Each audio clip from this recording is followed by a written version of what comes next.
kabajamtootaa fi jaalatamtoota Dadar Entertainment bikkuma jirtanitti kabajaa fi jaalallee kiyya isinaaga kabajaa akkasumas warroonni biyya keessa jirtan baga ayyaana waggaa bara haarawaa 2014tiin isiniin gahee jechaa arra reakshiina sirba bareedaa sirba haalaan ajaa'ibsiisaa ta'e tokko qabannee dhiyaanneeti jirra. Hamma xumura keenyaatti nu faana turaa isiniin jenna. Sirbi kun eenyu kan jiruuf gaa sirbi gaara reakshiin irra godhu deemnu kun eenyu kan jiruuf ammoo akkuma viidiyoo isaa waliin ilaalaa ture. Yoosan Geetaachoo jedhama wallisaa beekamaa fi jaalatamaa Oromooti. Sirba Sirii Obsaa yookaan ammoo Sadan Obsaa jedhudha. Mata dureen isaa hiikni waan kanaa dhibba naangallee addaan.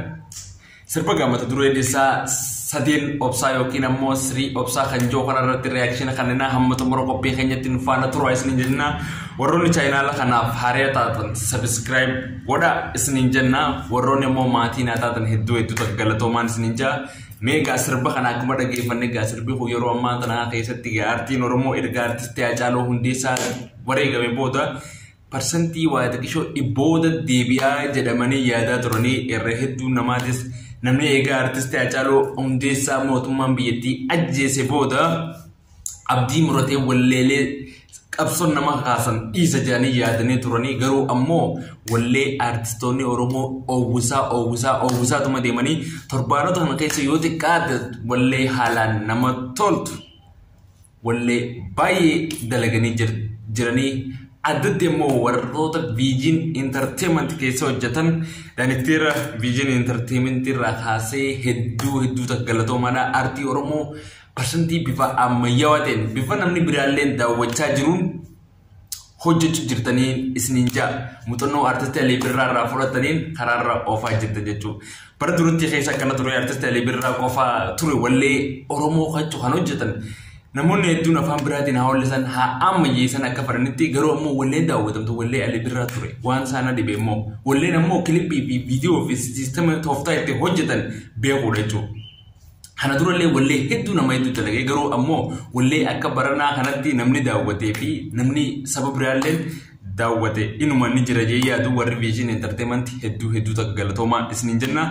Asumaan gaa sirba kanatti haasee nume waliin sirba dhageeffannee Ayyicha sanyii gootu qalloleessa golachuu beeku waatu tuqanii tola nurraa eegu. Ayyicha sanyii gootu qalloleessa golachuu beeku waatu tuqanii tola. Waraabame qulqullina qabaachuu fi ammas akka duraanii sanitti duraan aartiin Oromoo gidee ilaalamu Saharaa yookiin ammoo lafa bal'oo gartee miraaree keessa baanii wallee dalaganii biraa gammadii wallee Oromoo fuudhee magaalaa nu nagee jira hedduu galatoomi. Akkanatti ammayyeessanii dalagu gaa wallee adeemsuma tokko qofaan akka baluu dalagattiin dalagajaanii deemuun dogoggora jechuudha.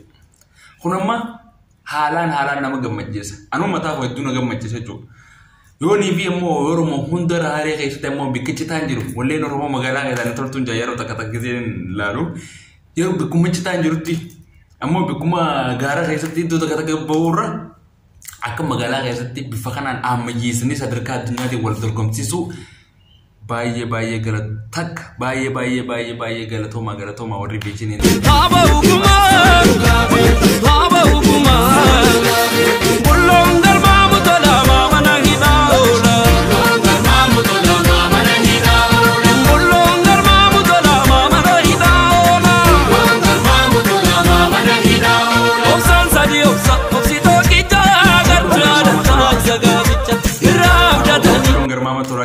Amma as keessatti hedduu takka qabsaa'ota keenya warreen mana hidhaa keessa jiranillee bira deemee jira jechuudha. Jecha isaa kan keessatti hedduu takka amma yeroo ammaa tana kan beekamu walleen kan wallee siyaasaati irra guddaansi wallee siyaasaati.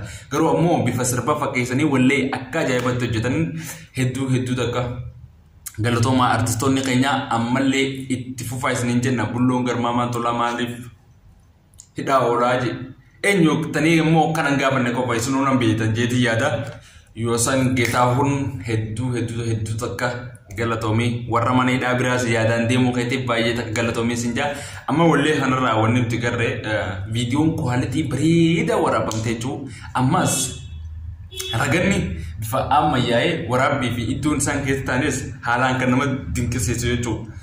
hedduu takka bareeda mee quality wallee video kana gjeelalle haalaan qulqulluu fi bareeda ammas iddoon isaan itti waraaban iddoo filatamtu kalarri isaan fayyadamanillee kalara baay'ee bareedaati leenco daaniktera muuziqaa kana leenco na fakkaata hedduu takkatillee arti oromoo guddisuu keessatti qooda guddaa qabda galata si barbaachisaa hedduu takka galatoomeen siinjaa wallee tana gjeelaalu banisi jalqaba sillee wallee bareedu akkamitti haallitti eegalu jechuudha deemsitti eegalu ammas waraabummaa fi kwalitummaanu waan nama ajaa'ibsiisu kalarri ammas fayyadaman jechuudha kalarri ammayyaa fayyadaman duratti kalarri kanaa kun hin jiru kunillee jijjiirama tokko jeetii yaadan akka mataa kayyatti namni kalarra kanaa sitti godhu hin jiru viidiyoo ediitii godhaneetuma kalaruma qofa si jijjiiran malee kalarra bifa baaddaa deebisanii hojjechuun hin jiru ammas iddoon isaan itti hojjetan baay'ee murteessaa iddoo bareedutti hojjetan haalaan kan nama gammachiisu ammallee mee sirbumaa dhageeffannu.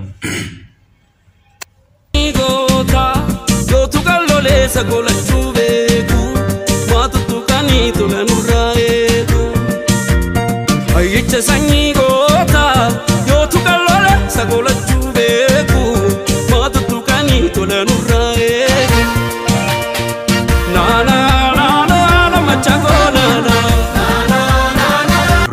Brole hamadruga brole lambe kama ammas yo opsaniin dhufee jira ammallee gaa baay'ee itti bohaaraa jirtan je'eeti yaada ammas gaa akkuma beekamu ragada sirba kana keessatti biyyoota alaa kana biyyoota faranjii kana yoo deeman raganni hedduu aadaa oromoo gidee guddisan ittiin faranjoota biratti illee sadarkaa itti argatan shaggooyyee fi ragada kana raganni kun baay'ee bareedaadha aadaa shawaati ammas dhiichisaaf illee baay'ee ture jechuudha yeroo qabsoollee itti banattee dhiichisuuf illee haalaan bareedaadha jeetii yaada ammallee warri sirba kana hin laalin viijin intarteementii jala dhaqaa daawwadha akka niifi kana caalaa fooyya'ee isinii dhufu hamilee itti godha artistoota keenyatti akka amma durutti hamilee cabsinee wallee amata keessaa guyyaa tokko kan baamne akkan goone jechuudha. Tanaaf daawwadhaaf dhaqaadha warroonni chaayinaa lafa jala jirtan ammallee boortiin keenya akkuma itti fufetti jira. Viidiyoo magdee ilaallatan irratti farda fuudhee mana farda hidhan jechuun gabaabumatti hayyootuma jechuudha. Hayyootuma Oromoo warra biyyaaf tolu hidhan gaa warri mootummaa wal dhabdeetuma isaan jidduu jirtutu isaan hiisise jechuudha warra mootummaa kana. Ammallee wal dhabdee tana rabbii haa furuu enna jidduudha nuti. Karaa hin dhiibnu jechuudha. Hayyeegaa kabajamtootaa fi jaalatamtoota Dadar Entertainment sagantaa keenya asumarratti xumurraa yeroo biraa qophii biraa qabannee hamma walitti deemnutti sirbuma kanaa wajjin waliin haa bu'aaru isiniin jenna. warroonni YouTube channel kana paare taatan please subscribe godha yo YouTube channel qabaatan link isaa arma jira na kaya subscribe snifin godha waliin taane waliin haa guddannu dhaamsa ko haa ta'u gara sirba waliin aseenu